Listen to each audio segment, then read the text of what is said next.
Атажұрт Кыргызстан партиясы 10 октябрда курултай өткөрүп, парламенттик шайлоо үчүн талапкерлердин тизмесин жарыялады. Тизмени партиянын лидери катары Айбек Маткеримов баштайт.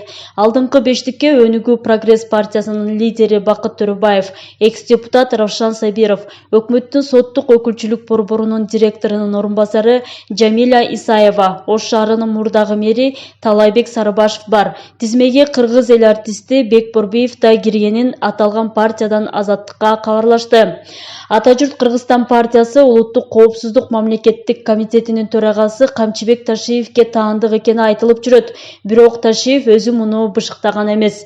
Буга чейин бүтүн Кыргызстан, Атамекен, Азаттык жана бир катар партиялар курултай өткөрүп, талапкерлерди жарыялашкан. Шайлоого аттанган партиялар 14 октябрга чейин курултай өткөрүп, талапкерлердин тизмесин такташы жана алар тууралуу тийиштүү маалыматтарды борбордук шайлоо комиссиясына берүүгө тийиш.